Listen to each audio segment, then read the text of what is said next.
Welcome to Honors Geometry, Lesson 4.4b and 4.5, where once again we will be playing some alphabet soup, proving triangles congruent by new methods. Alright, let's go ahead and move on. The first method is the angle-side angle postulate. If two angles in the included side of one triangle are congruent to two angles and the included side of another triangle, then the triangles are congruent. Once again, notice that in the naming of this postulate, you've got an angle, you've got a side in between, and then another angle.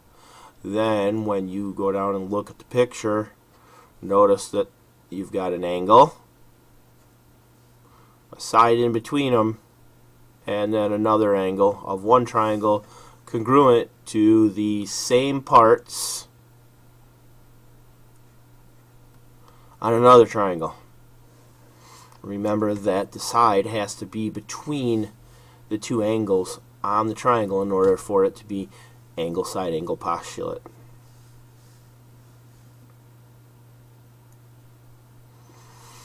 Okay. Third angles theorem. If two angles of one triangle are congruent to two angles of another triangle, then the third angles are congruent. Okay, two angles, 40 and 40, 70 and 70. Those are going to add up to 110. That leaves this missing angle as a 70. These add up to 110. That makes that 70 degrees also. So hey, third angles are congruent to each other. Hence the name third angles theorem. How do you like the optical illusion going on here?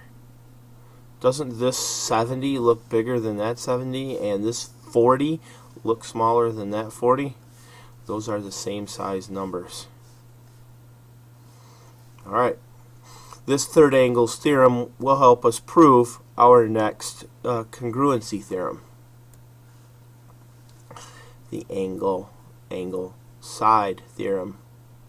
If two angles and the non-included side of one triangle are congruent to the corresponding parts of another triangle, then the triangles are congruent.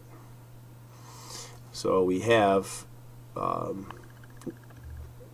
these two angles and then non-included side. So it's going one arc right angle side, one arc right angle side, angle, angle, side. Why is this a theorem? Because we can use the third angles theorem to, I'm just showing you a little mini proof of the Angleangleside theorem. Okay, this angle is going to be congruent to this angle, and then we can use angle-side angle. So that's why the Angleangleside theorem works. Moving along. The hypotenuse leg theorem.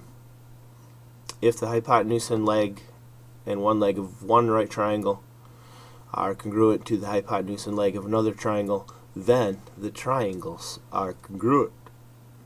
And this would actually, we actually use the Pythagorean theorem to prove this theorem, but we're not going to prove this theorem right now. We're just going to take it for its face value.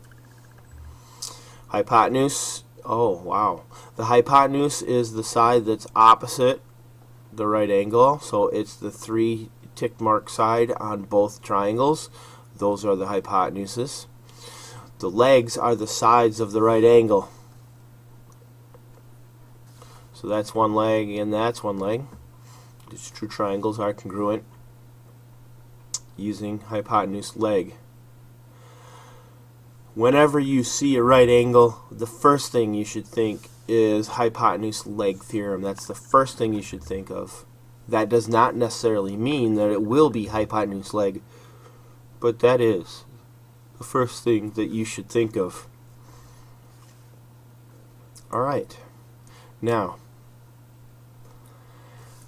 that makes a total of 5 different ways to get triangles congruent.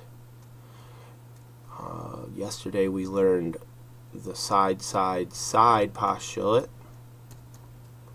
Then we learned side angle side postulate. Angleside angle postulate today. Angleangleside theorem and hypotenuse leg theorem. Mr. Manning, how do we remember the difference between the postulates and the theorems? Okay, the three postulates are palindromic. Spell them forwards or backwards are the same thing. Side, side, side, side, side, side. Side, angle, side, side, angle, side. Angle, side, angle, angle, angle, angle, side, angle. When you spell them forwards or backwards, they're the same. The two theorems are not palindromic, meaning that they're not spelled both ways, backwards and forwards.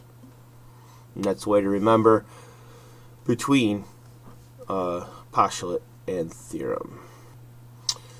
So let us go ahead and move along to practicing these proofs, or practicing which method that the triangles are congruent to each other. Alright, what method gets the triangles congruent? Okay, I see two angles and a side in between. This would be angle, side, angle postulate. That's why they're congruent. And the congruence, okay, usually on the first triangle, I put those in alphabetical order. Triangle ABC is congruent to. Then on these I find the corresponding parts. A is the 2-arcer, so that is going to be F.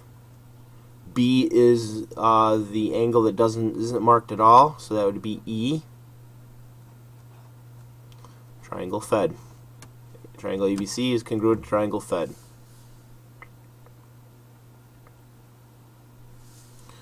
Moving right along to the next.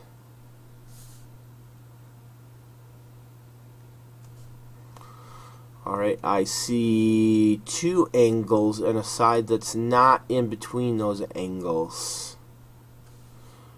And the order goes 1 arc, 2 arc, side. 1 arc, 2 arc, side. Angle, angle, side theorem. And the triangle congruence, get that first one in alphabetical order for whatever reason. GHJ, congruent to triangle. Alright, G is the 2-arcer, L, H is the 1-arcer, K, and then J is the no-arcer, M.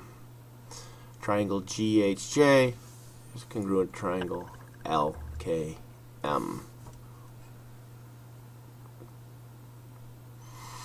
Okay,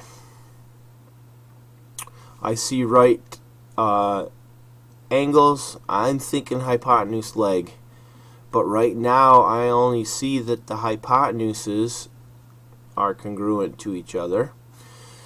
PN is congruent to QN. Is there anything else we can get congruent just by looking? Yeah, sure. We can get segment ON congruent to ON. Those segments, that segment's congruent to itself using the reflexive property. Yep. Now we can get triangle. Sorry. What method? Hypotenuse leg theorem. Triangle NOP is congruent to triangle NOQ in the corresponding order. Alright, let's do one more here.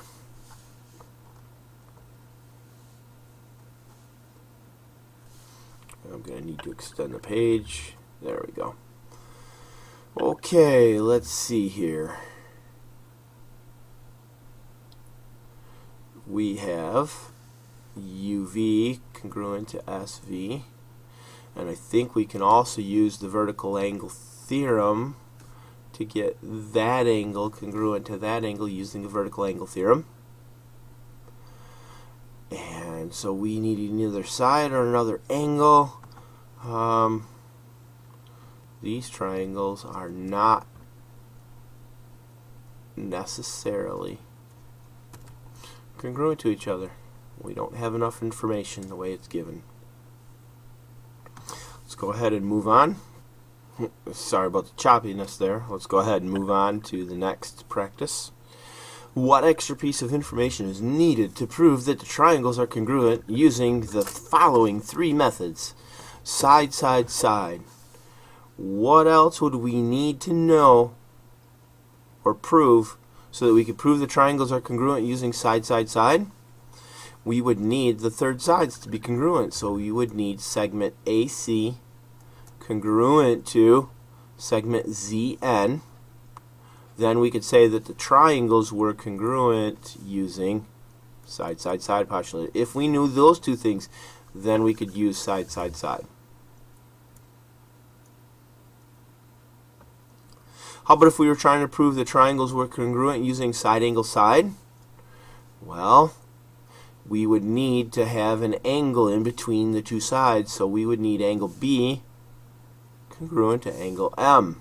If we knew that angle B was congruent to angle M, then we could say that the two triangles are congruent using side, angle, side.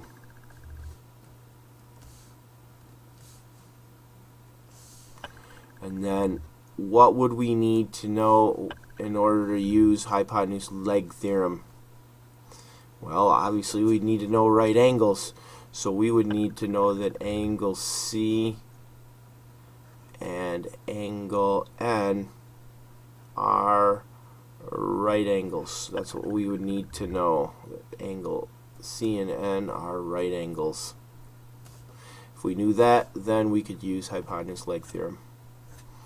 Alright, one more page of practice just like this, and I think you'll be ready to get working. What extra piece of information is needed to prove the triangle is congruent using angle, side, angle? Alright, let's look. Angle, side, angle. The side has to be in between the angles. That would be angle. If we knew that angle A was congruent to angle M, then we could get the two triangles congruent using angle, side, angle. How about side, angle, side? This time we want to get the angle in between the sides. That's right. You guessed it. Segment BC congruent to segment MN. If we could get those two sides congruent to each other, then we can see that it would be, the method would be side, angle, side.